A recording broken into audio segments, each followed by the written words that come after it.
most.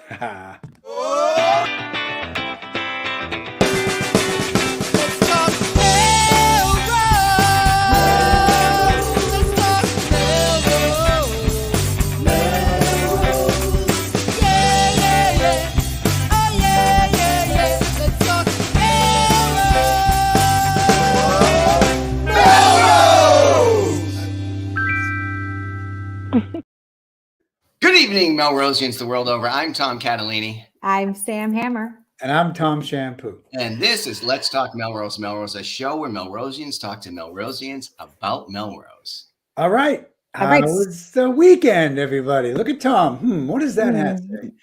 Can you read it? Harry Black's Barbecue. Harry Black's Barbecue. Austin, Texas. Fantastic barbecue spot.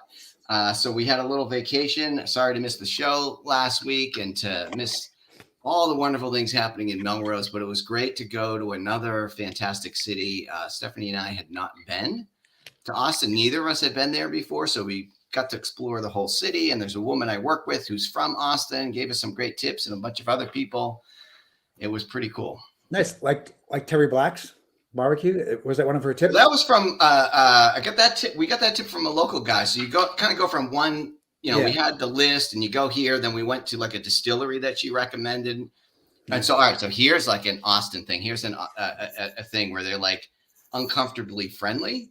So we on like Wednesday afternoon to this distillery, which is, for us New Englanders. So we go to this distillery on like a Wednesday afternoon, like, oh, we'll check it out. And then we're like, oh, why is nobody here? But it's Wednesday afternoon. So the place is set up. It's spectacular for, a bar. There's like a restaurant. There's a truck that forms a stage for a concert venue. And there's tables and chairs under all these old oak trees. It's beautiful. So there's two guys there and they get some drinks and go out and sit at the table. So we go, all right, we'll try a cocktail, So you go and you get your two drinks and we're kind of walking by them and we feel like we're encroaching on their space, trying to sneak by, and we're going to go pick a distant table because that's what you do when there's only two other people. They go, hey, how you doing? Oh, hey, how you doing? Would you like to join us? Okay. No. So we got into the Austin friendly thing and we sat down with these two folks, had a nice chat. And I said, asked about live music and barbecue, and they went to some local places. And so that one thing leads to another. But it was cool. People are nice and friendly down there. It was a lot of fun. I had a work conference all weekend. So I was at the seaport here in Boston, but I was out of the hood and I was out of my house for a few days to be over there. So, Sam, you were the only one carrying the Melrose.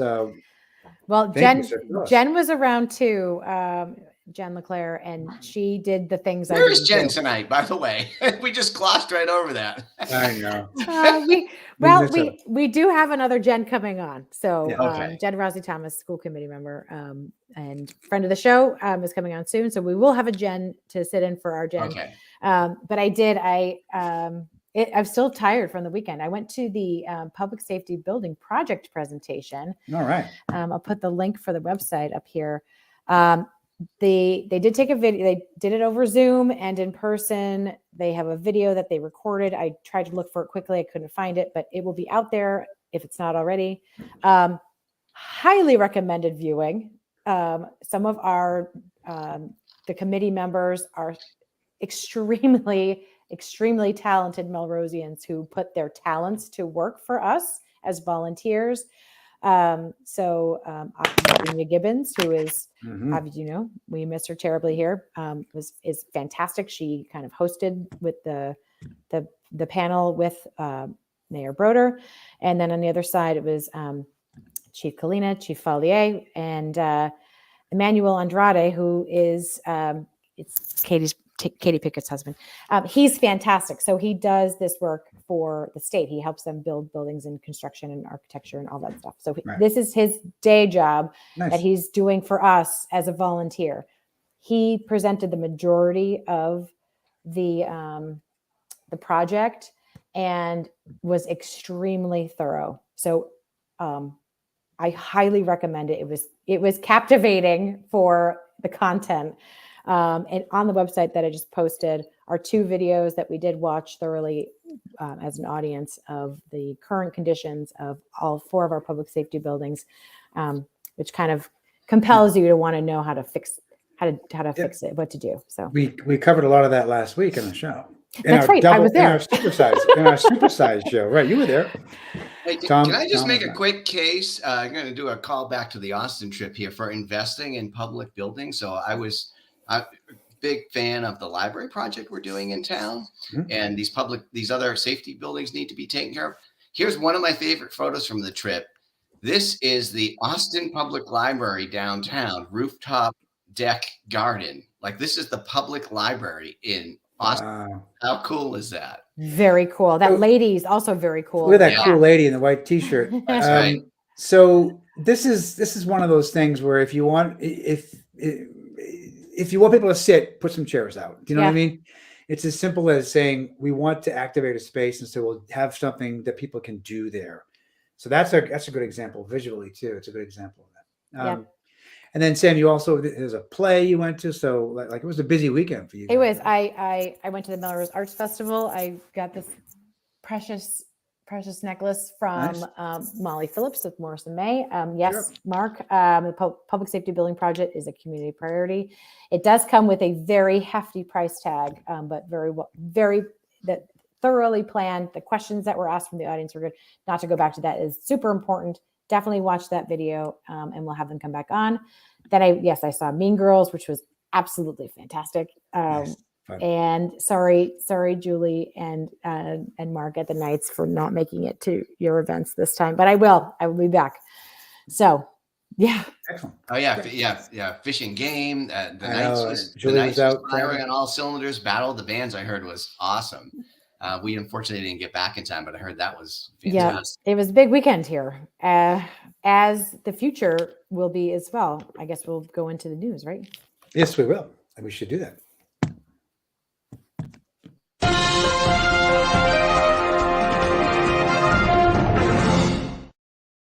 I love it. Always fun to watch.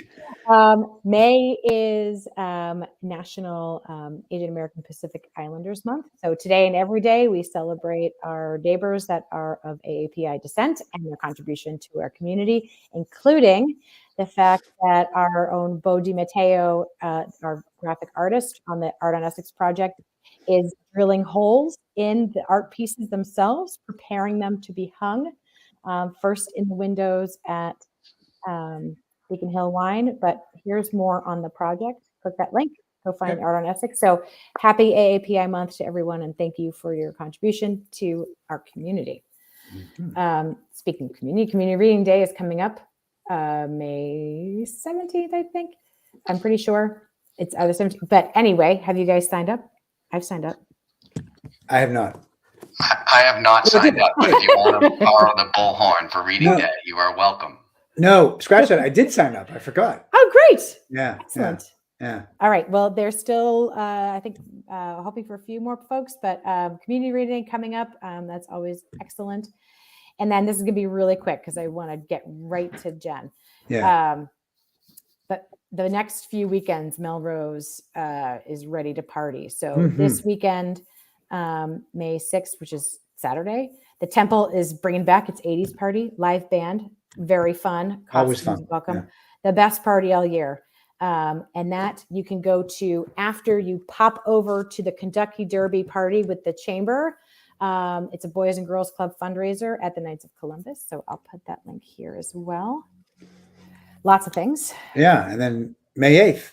And then May 8th, nothing to do May 8th. We're nothing just to do May 8th. Stay at home, watch some reruns. Hey, it's Music Monday on May 8th, downtown at the Rising Eagle. Clean out the sock drawer. What can we do Monday night? Come on. Monday is May 8th, correct? I believe it is. Yes. It's Music Monday at the Rising Eagle. 6 to 8. Come on down, have some dinner and drinks, and see the worldwide debut of the Melrose Honeybees. Nice. I love it. So it's Mr. Catalini, Tom, and friends. Kevin on the drums, Jenny Wengrovius, and Mel Landon on vocals. Who did I miss? Jason English, Trey Phillips. Yeah. Oh my gosh. It's a good lineup. Yeah. It is Yeah. a We good had a lineup. practice last night. We're getting there. It's sounding Yeah. good. And then the secret is we sort of hope to keep the machine going once we get it spun up. And with an idea to maybe do like a blues night at the nights, maybe do like an open jam kind of thing, having a house band. So more music, fun, and events coming to Melrose. How Would you did the guys name- do? Would you? Sorry, go ahead. I was asking you how the name came up. The honeybees. How'd you get the name? So there was a little bit of discussion, but basically we went to there's a Muddy Waters song called Honeybee. Ah, there you go. And so we took the inspiration from that. So would the honeybees be interested in playing at an upcoming future beer garden at some point? Yes, absolutely. We'll Right. keep it on the back burner for sure. Right. Excellent. So again, Monday night, 6 to 8 p.m. That's downstairs at Rising Eagle, correct? Yep. Yeah. Good. Looking forward to that. We'll be there. Cool. It's also May 10th, which is a week from tomorrow night, is Researcher Home Night. The Melrose Historical Commission, of which I am a part, is having its first in-person Researcher Home Night in 3 years now.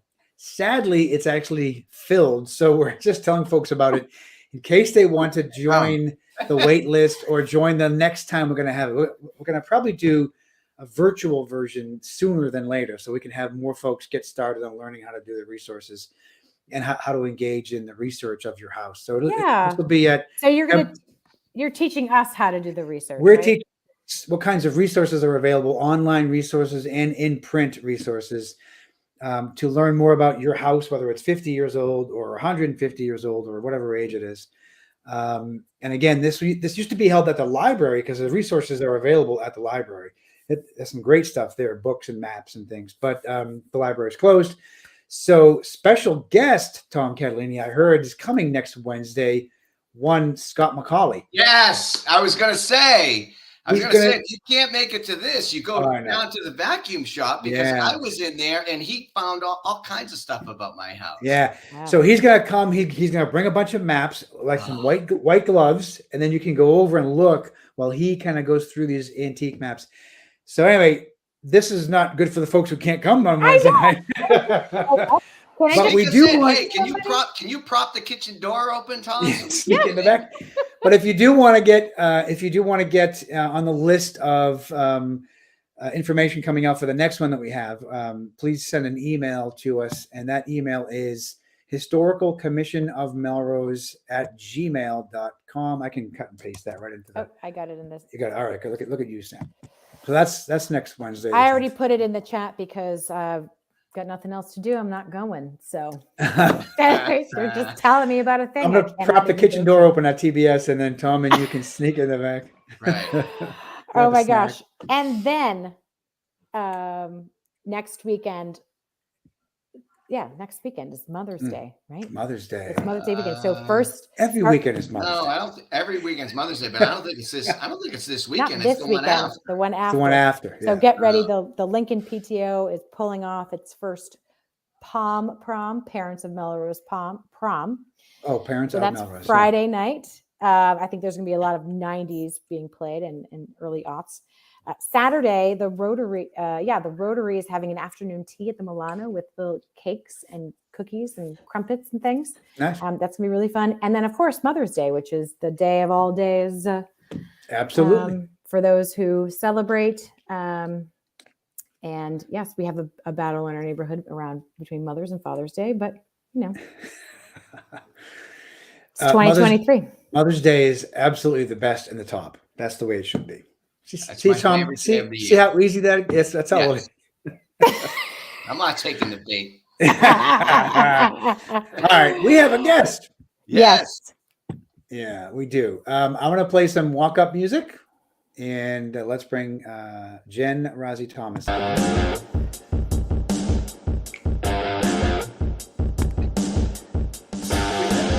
I do not like our walk-up music, by the way. We need to get some new music, Tom. Let's get a new file. Hey, bring your uploaded. recorder down to Rising Eagle on Monday, yeah. and we'll hook you up. That sounds great. Hey, Jen.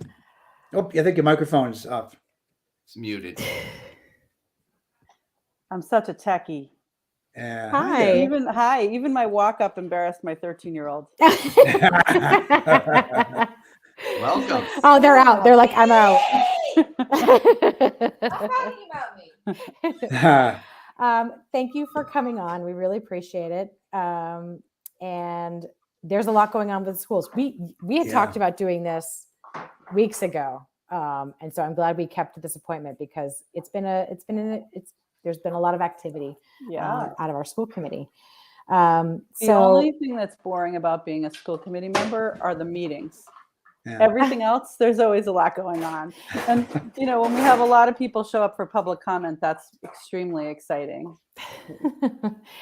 Well, once upon a time on a show back in a while ago, I guess. Months back. Yeah, months back. We've talked about this a lot, by the way, the entire school process, the budget, the different schools and all that, because we all have kids in or that have gone through the school system.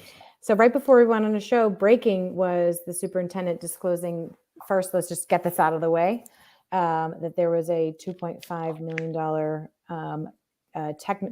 budgetary technical snafu. Can you talk us through that? Because see Tom's face already.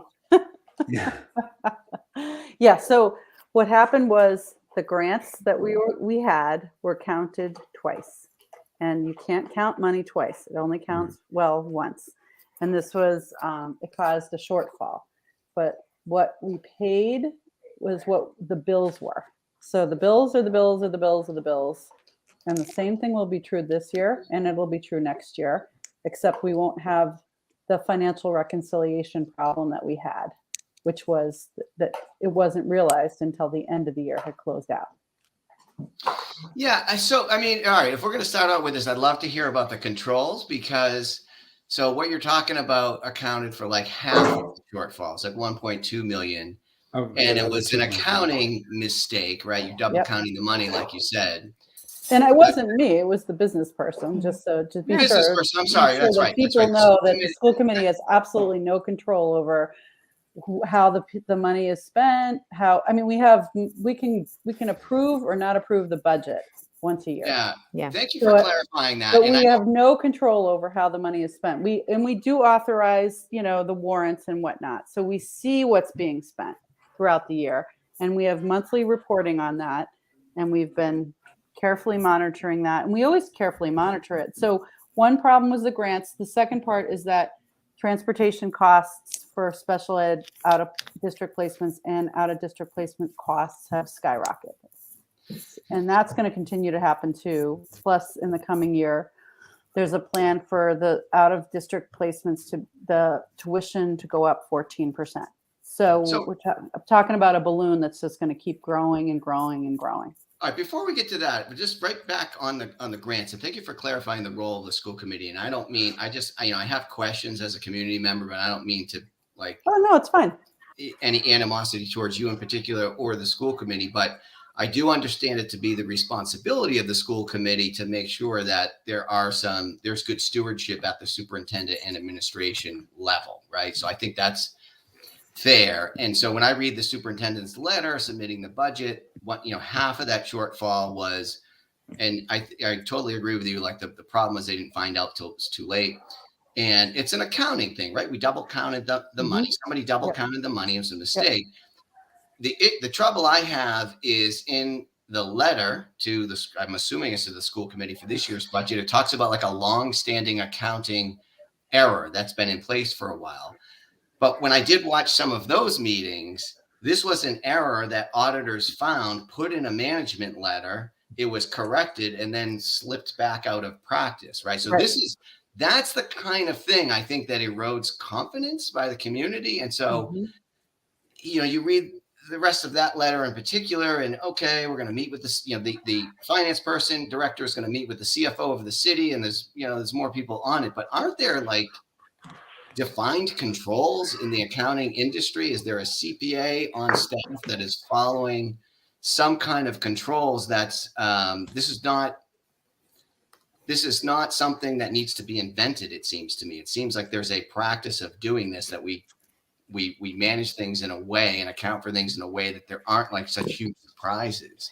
Yeah, I think, the problem is when you have turnover, right? So we had turnover. It was a pandemic, and the person that we trusted, I don't think really completely understood how to keep the two, like, so the grants should be over here, and then there's the operating daily budget, you know, the money's going out, and she didn't realize that she'd already put the money over here. It's this financial management of a school budget is really, really, really, really complex. It's Right. really, really complex. And there's not that many people that have the specialized understanding of it.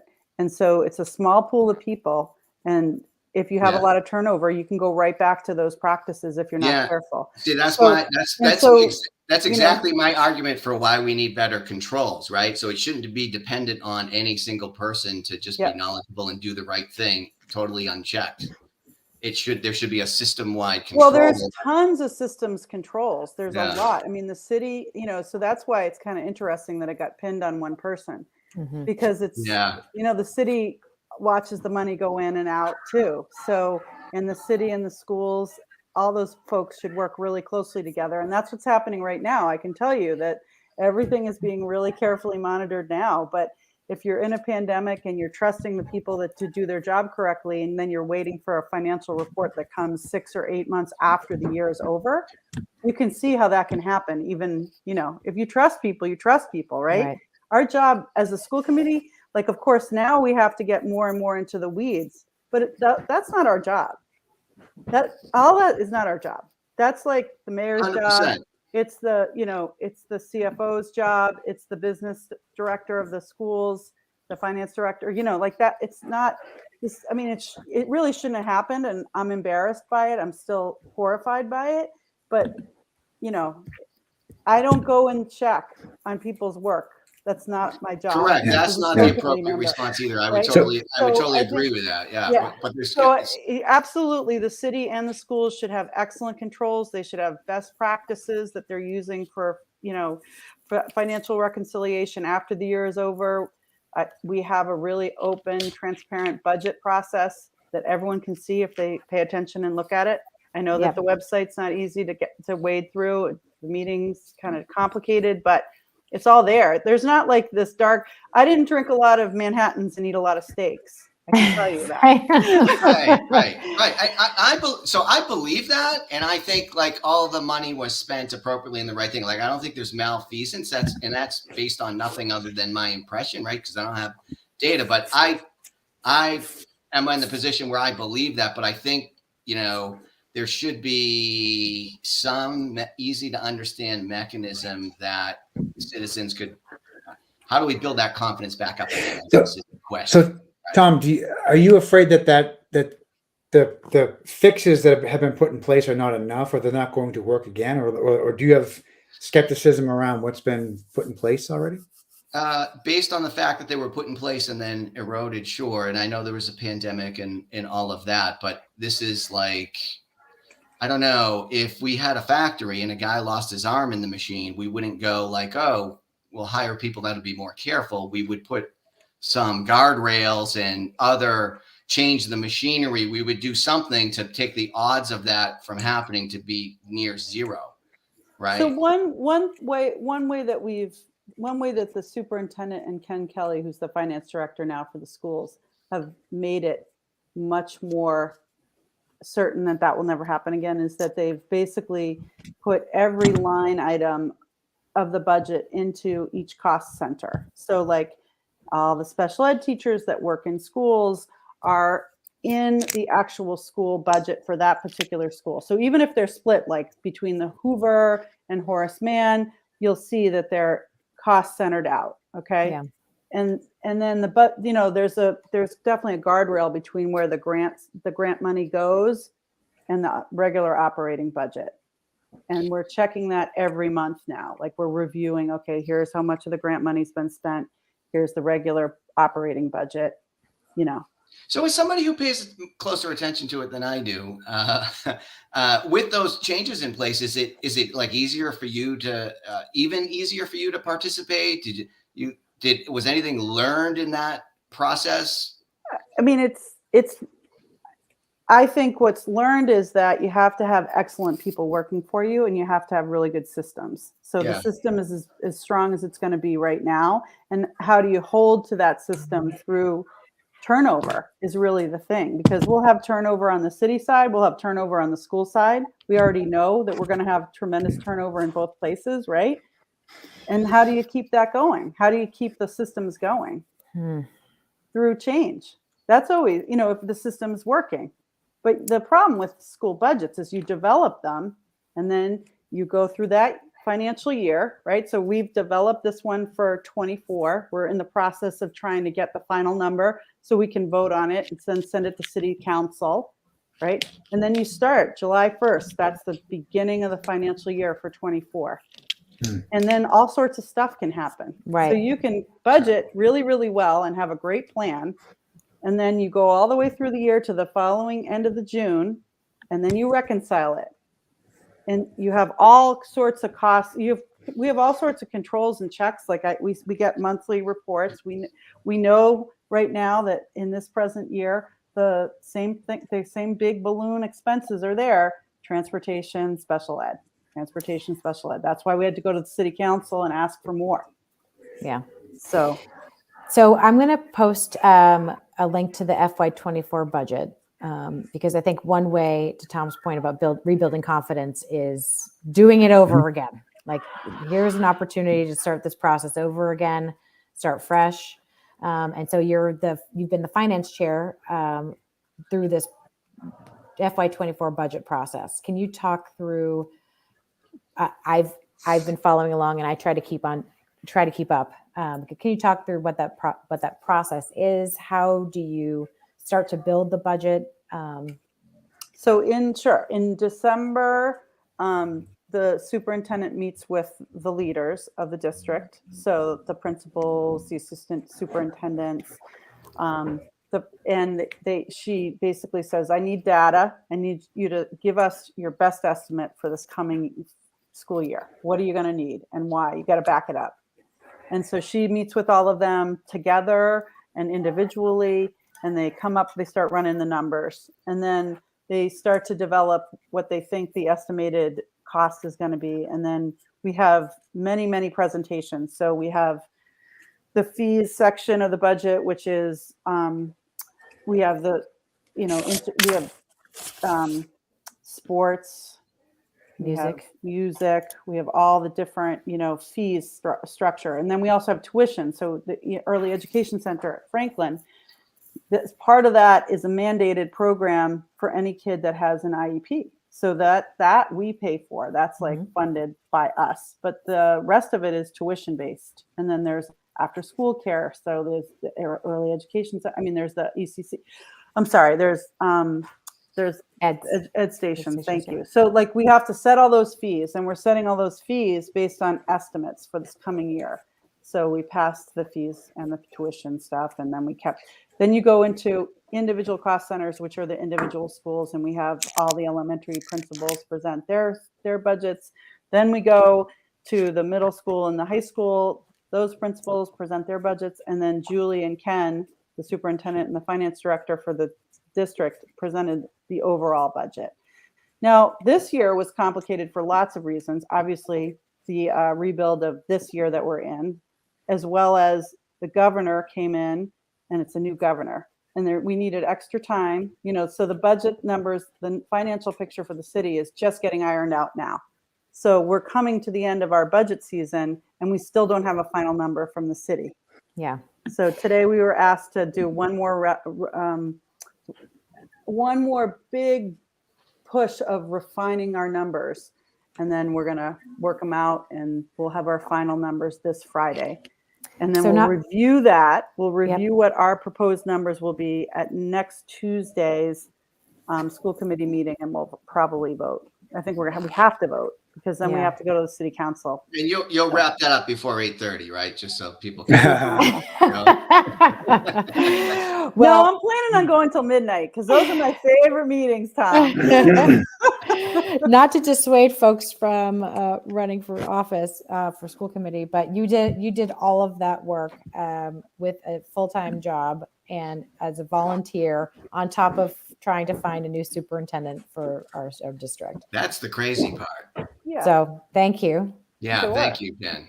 Yeah. It's really an interesting thing, but it's a lot of work. Yeah. And it's So never so ending. it is. You can turn it into a full-time job. I don't turn it into a full-time job, but there are weeks, like there's several weeks this past month where we had 3 meetings a week.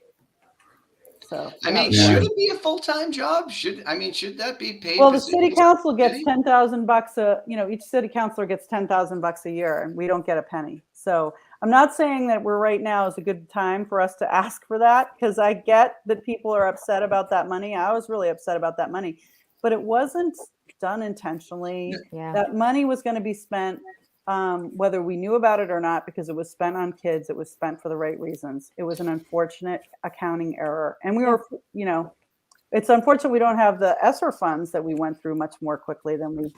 I just mean conceptually, like that's something worth contemplating. Should our civil servants who are running the city council, the school committee, be paid positions? Is it exclusionary that it's not paid and only certain people can participate? And I mean, look at the amount of work you're putting in, just describing, like Sam said, this one thing, the budget, which is a whole big deal in doing that. It's a tremendous amount of work.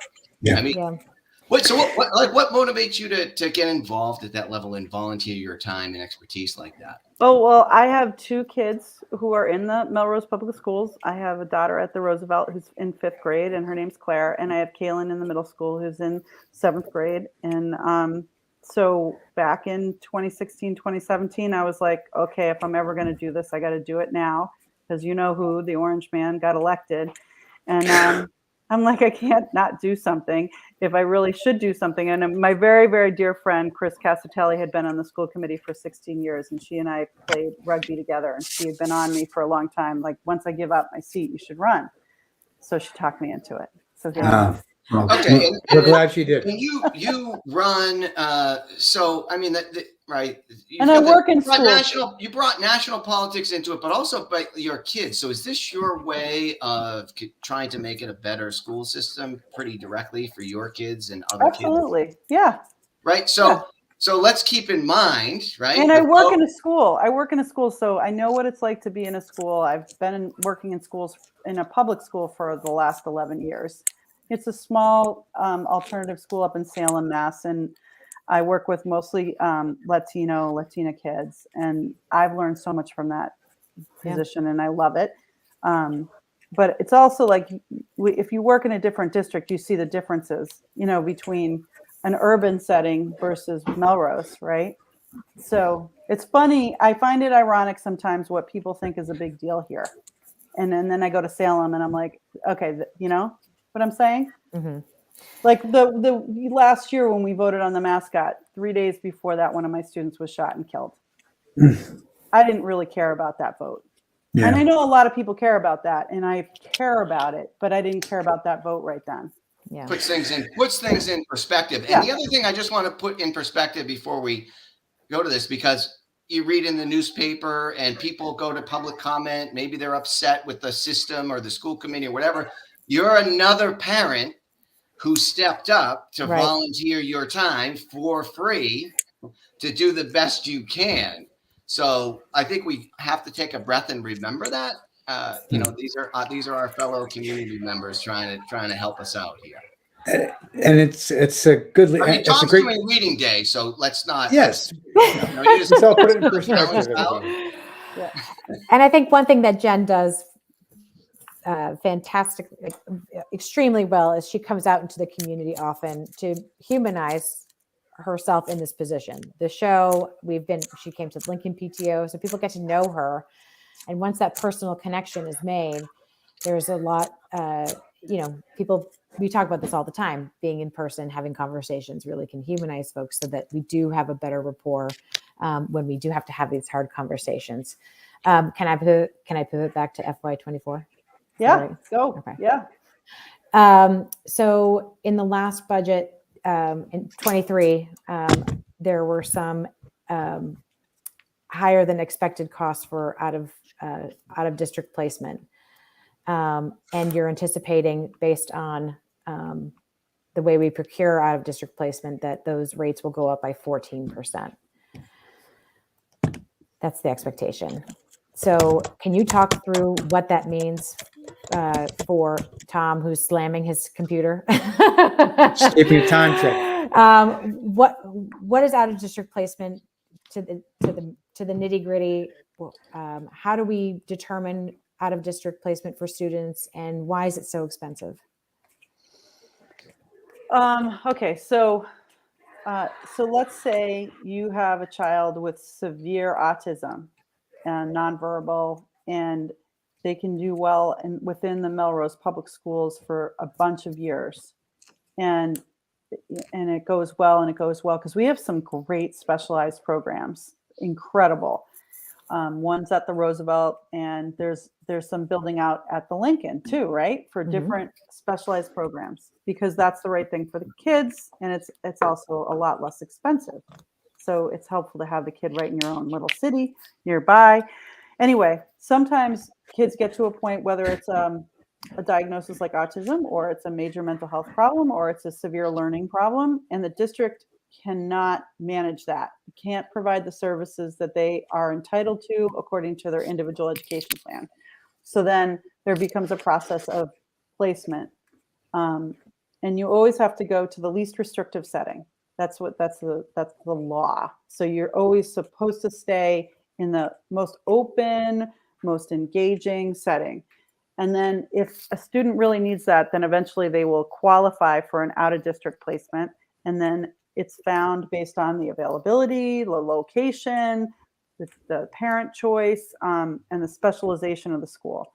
So there's Landmark is a school up in Beverly, for instance, and it's an excellent private special ed school. And then the kid gets transported up there. Either the parents drive them, or we cost share with another transportation vendor. There's other kids nearby, and they all drive to and from there.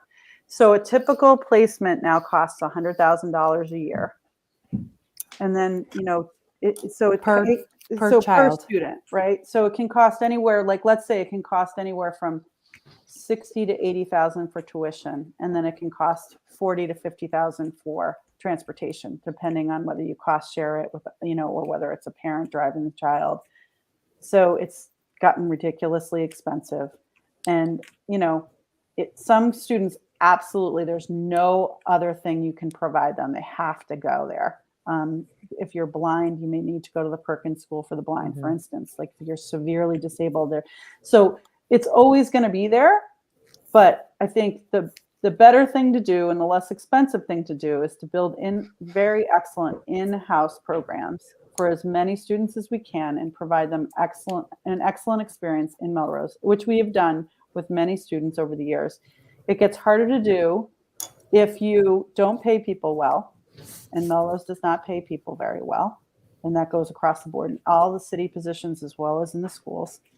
And right now, there's a decrease in people going into education as a profession, and that's been going on since 2006, I believe. So the graduates from undergrad and graduate schools going down, down, down, down. And that pandemic just made it much, much harder to hire people. So, there's all those things working against us.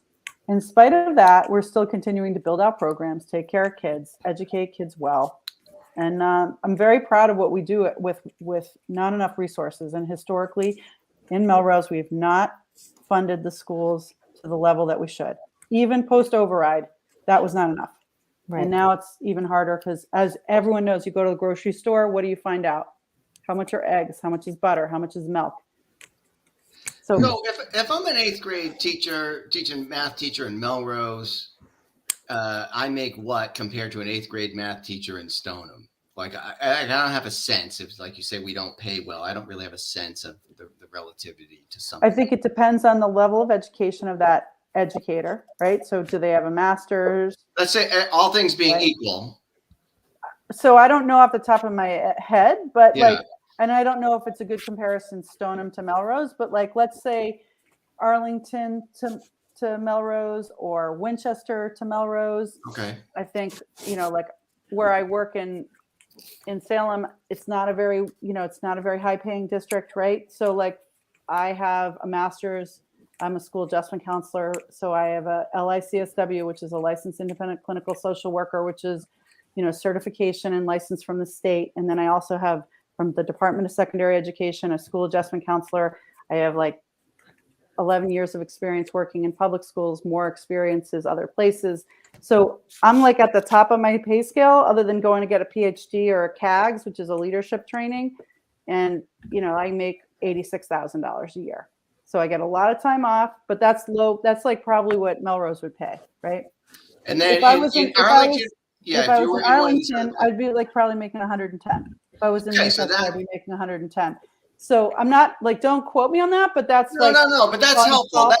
That's helpful, and I understand that's not sort of the complete way to look at it. But part of the thing is making the information accessible and to get a relative. So when you hear broad statements like, we don't pay well, it's hard to understand what that means when you say, oh, somebody who makes 86,000 here would make 110 in Arlington, which is easy to imagine, one of our neighbors or Winchester or something like that.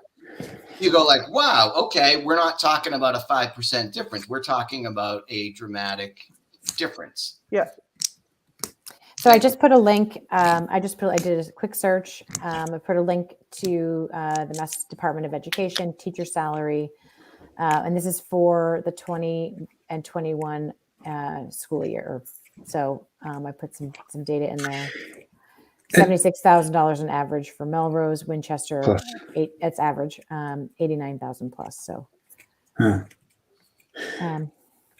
So I have a quick question. I know we wanted to, if it's time, we wanted to get into maybe a conversation quickly too about the superintendent. But before that, go ahead. Let me just say one quick thing about the budget for 24. So this is where we're at. So on Tuesday, we're going to have to vote for it. We don't have the final number yet. We had a meeting with the mayor and Patrick Del Russo, our CFO, today. So they're asking us to refine some things and to understand that we basically have, we're basically living with a structural deficit. So that's where we're at going into this year. And we definitely have to fund the new contracts, which we're excited to do. Our teachers deserve that 10% increase over the next, this year, next year, and the year after.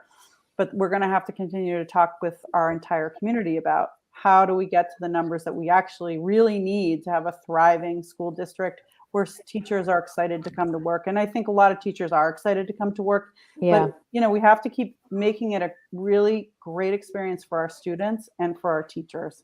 Which is why you and I talked earlier this year about a needs-based budget, like really understanding what our needs are and what that final number is to have a thriving a school district that we want to have. Yeah, keep thriving for. It should be a dynamic, fun learning experience. Yep. And I think it is in a lot of our schools. So I'm not trying to say that it's not, but I just think that our educators have been stretched through the pandemic, post-pandemic, and with labor shortages. So we have to be really like figuring out strategically and creatively, how do we be the place we want to be? And I think we're close. And money is one component, but people having heart and soul and loving kids and being great teachers, like, you can't pay them enough, right? But people do it because they love it. So how do we make it fun for the educators, respect them tremendously, pay them well, because it's outrageously expensive to live in this part of Massachusetts. Yeah. So I'm curious to see what next Tuesday brings, because after having watched the last meeting, there seemed to be a bit of a discrepancy to get to level service. So basically providing the same service that we've had this year, next year, and the increased cost for that. Also feeling having kids in the schools, maybe level isn't quite enough. I think Elizabeth maybe had said that as well at the meeting. We had some really eloquent and thoughtful speakers at that meeting. So thank you for that. One other thing, which would be a really great data point, if you can find it, Sam, and to put it in the comments, is so DESE has basically a foundation budget that we have to get to, a required, city contribution, Chapter 70 money, and then required net school spending. So we absolutely know that the city has got to contribute $39,070,041. Like, that's the required contribution. And how we do it is going to be what's creative, because we might need to do some of it from we'll definitely get it, throughout the year, but we might have a shortfall in special ed, and they have funds that they're building up for that. So there's, it's going to be creative. Because we have a structural deficit because our tax base is not high enough. And that has absolutely nothing to do with what happened in 23. That's Right. just the reality. You get it? You're following? You good? Who are you talking to? Yeah, who? I'm watching your face. I don't want to keep her here all night, but I think Oh. what makes it difficult for the average person to understand are terms like structural deficit, and so I think it is not easily approachable. And sure, maybe people could lean into it and dig into the details and put the kind of time and effort you put into. That's sort of heroic. Like I'm grateful for what you're doing and taking front center, on the committee, doing all of that. For the person raising young kids, maybe working 2 jobs, scrambling around day to day, trying to make ends meet. If they got a spare 35 minutes they want to spend on this, it's hard to, you start hearing structural deficit and spreadsheets glaze over. So that's what I do worry, like from a practical level, for somebody whose kids are in the school situation, they have limited time and maybe expertise in this area to make it understandable. And then I think that backs out into a broader challenge for, it's just easy to walk around the city and grouse about it and go like, I don't sort of trust the government in a way, that lack of trust. So anyway, I don't know, Sam, you keep calling me out for making faces, but that's sort of what's running through. And that's not your problem to solve, Jen. It's just something, while we're on the topic, I think is worth noting. And I appreciate you coming on this show where we're trying to make some of these big complicated things a little bit more approachable, a little bit more casual. Thank you so much for coming on and kind of talking it out in this forum, which is a fantastic forum. I think the best way to look at it is, if you look at other towns and cities that have more funding for their schools, they'll have an IT department that makes sure that the website is up to date. Our website, our school website, is so far behind. It's like got information on it from like 2 or 3 years ago. Yeah. And so that's an example of being understaffed and underfunded. And there's also this push and pull all the time between what's the city side and what's on the school side. So like IT is actually run by the city. So the schools don't have total control over it. So then if you have MCAS running, right, and something happens with the technology, when they're running MCAS off of Chromebooks, it's a city and a school problem. Right. And of course, all these problems are city and school because it's the same pie, it's the same pie. But the way we divide up services, we're often putting ourselves further and further behind the 8 ball. And the example that we just talked about, you guys talked about at the beginning of the show, is the safety buildings, right? The public safety buildings. That, it's easy to look, you can always do the Monday morning quarterbacking, right? Because I know we've had structural deficits for years and years and years, and the 90s was worse than now, right? And I didn't live here then, but I've heard about it from other people, and I find it really interesting. But why didn't we do the safety buildings 30 years ago? We should have done them 30 or 40 or 50 or 60 or 70 years ago when you listen to what they're saying on that broadcast. And it was really beautifully done. The firehouse was built in 1890 for horse and buggies. Yep. Come on. Right. And even if it's a big price tag now. Well, and we had them on last week to talk about that very issue. Yeah. Yeah. And even if it's a big price tag now, I mean, I don't know what the alternative is. It's you're going to have to do it at some point. So why not now? Right. No, it's absolutely, like, I can understand why the mayor is going to decide to do that. That's great. And he should, and good for him, and good for the committee that's working on that. And I don't think that means that we can't also work on getting out of a structural deficit cycle with the schools. We're going to have to do multiple things at once. Mm-hmm. We have to, and it's hard. They're both a priority. It's hard. There's absolutely. The fire guys and women do not deserve to be living in that situation. But we can do this in a way that's respectful to both the fire people and the school people. We can do this. I mean, we're going to have to spend more money. That's really what it comes down to. And if we were a town instead of a city, the way we would go about it is have a big town meeting and vote on it every year. It's much harder in a city because you have to put an override on the ballot. I do like the town structure. There's some elements of the town structure that are attractive. I agree. Get everyone to go to that meeting.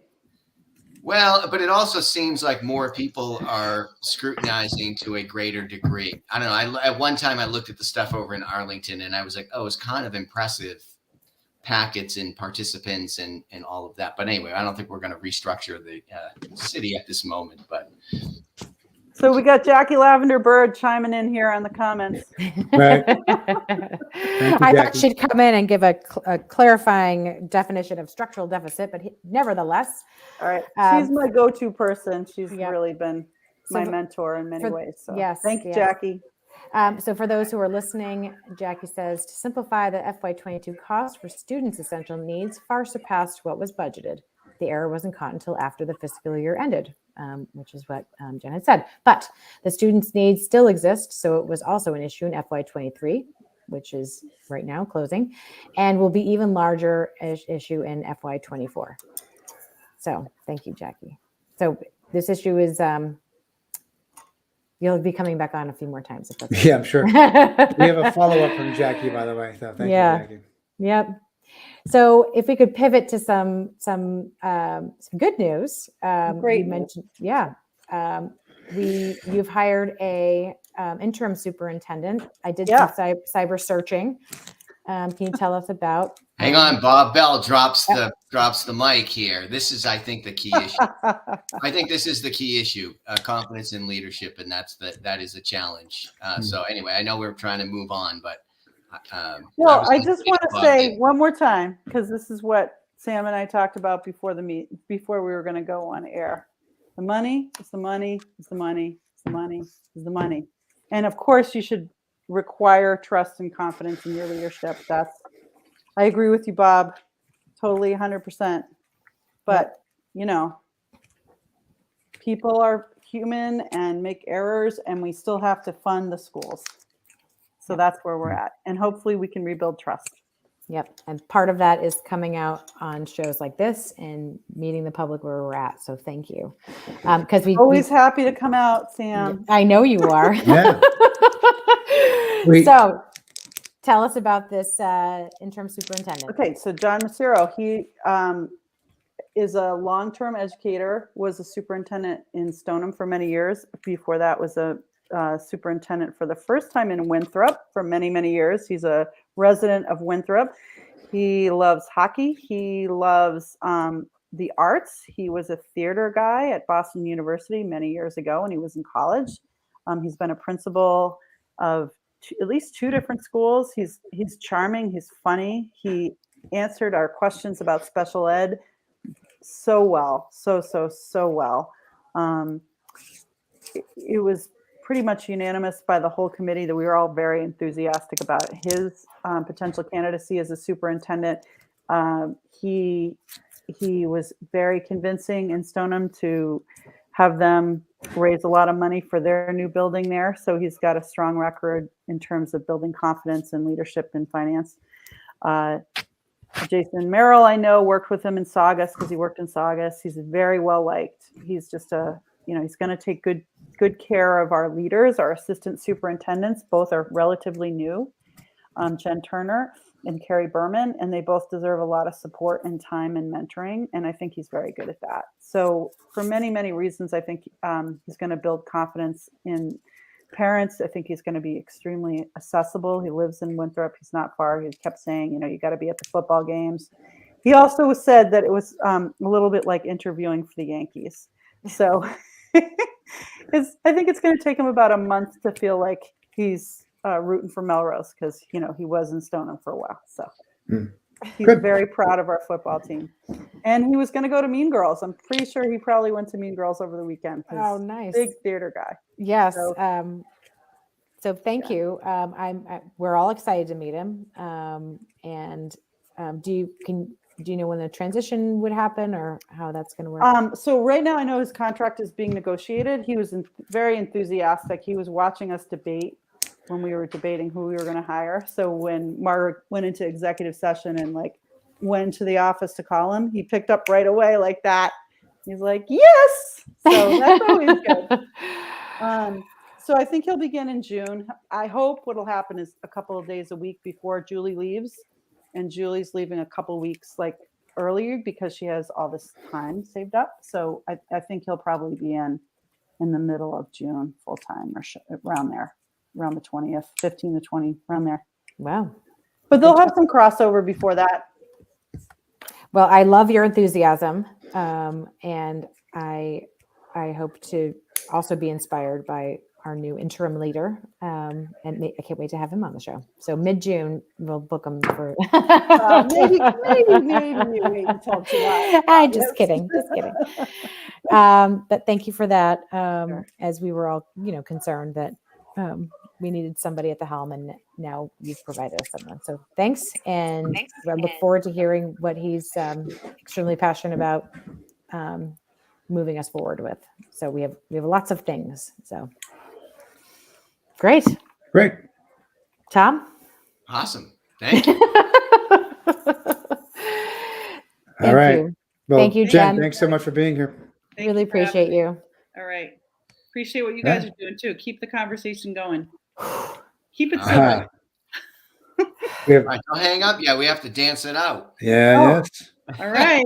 All right. Let's see your moves for the 80s night or the mom prom. Let's see what you got. Oh, that's like 70s, probably walking with the Egyptian. I think it's solidly 80s. 80s. That's deep in the 80s. 80. That's the deep cut from the deep cut. The 80s. All right. Well, here we are. Thank you. And we'll say Thank goodnight. you. Thanks again. Thank you.